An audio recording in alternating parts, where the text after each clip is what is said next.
ஜீவவசனம் கூறுவோம், சகோதரரே சேர்ந்தே எக்காலம் ஊதுவோம்.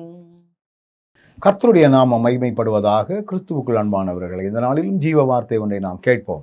சங்கீதம் 71:13 இப்படி சொல்லுகிறது: என் ஆத்துமாவை விரோதிக்கிறவர்கள் வெட்கி அழியவும், எனக்கு பொல்லாப்பு தேடுகிறவர்கள் நிந்தையாலும் லட்சையாலும் மூடப்படவும் கடவர்கள்.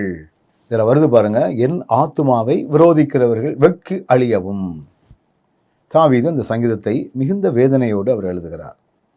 நெருக்கங்கள் சூழ்ந்திருக்கும் போது அவர் எழுதுகிறார், என்னுடைய ஆத்துமாவை யாரெல்லாம் விரோதிக்கிறார்களோ அவங்கெல்லாம் வெட்கி அழியணும்.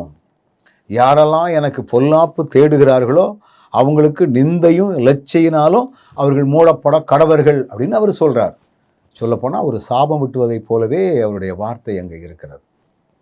நான் இந்த வசனத்தை வாசிக்கும் பொழுது உண்மை என்ன, நாம் என்னுடைய ஆத்துமாவை அழிப்பதற்காக தேடுகிற மக்களை நான் இப்படியெல்லாம் சொல்லி எச்சரிக்காம, இப்படிப்பட்ட அழிவுகள் எல்லாம் அவங்களுக்கு தன்னால் வந்துடும். நமக்கு லட்சையை உண்டு பண்ணக்கூடிய மக்கள் தானாகவே அழிவார்கள். அதனால தான் பழைய ஏற்பாட்டில் ஒரு அருமையான ஒரு வாக்குத்தத்தம் போல கொடுக்குற, நீ யாரை சபிக்கிறாயோ அவர்கள் சபிக்க கடவார்கள், நீ யாரை ஆசீர்வதிக்கிறாயோ அவர்கள் ஆசீர்வாதம். அப்போ ஆண்டவருக்கு உகந்த வாழ்க்கை வாழக்கூடிய நமக்கு ஆண்டவர் கொடுக்கிற ஒரு பெரிய மேன்மையான காரியம் என்ன? நம்முடைய வாயின் வார்த்தைகளால் நீங்கள் மற்றவர்களை ஆசீர்வதித்தால் அது ஆசீர்வதிக்கும்.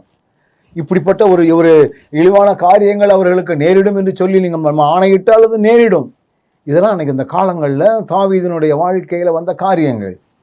அப்போ இதை நான் வாசிக்கும் பொழுது, ஆண்டவரே, என்னுடைய ஆத்துமாவை விரோதிக்கிறவர்கள் வெட்கி அழியணும் அப்படிங்கிறதில்ல, அவர்கள் மனமாற்றம் அடையணும். எனக்கு பொல்லாப்பு தேடுகிறவர்கள் வாழ்க்கை மாறணும்.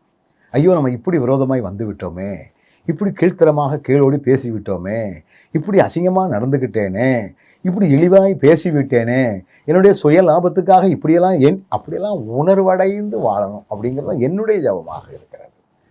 எனக்கு விரோதமாய் வரக்கூடியவர்கள் அழியணும் அப்படிங்கிறது அல்ல. அழியணும்னு ஜெபமானால் அழிவு வந்துடும். ஆனால் ஆண்டவர் சொல்லியிருக்கிறார், நீ அப்படி செய்யாத. ரொம்ப ஞானமாக இந்த உலகத்தில் தேவன் விரும்புவதை செய்வோம். நல்ல ஆண்டவரே, கவனத்தோடு எங்கள் வாழ்க்கையை ஓட்ட கிருபை தாரும். இயேசுவின் நாமத்தில் ஜெபிக்கிறோம் நல்ல பிதாவே, ஆமென்.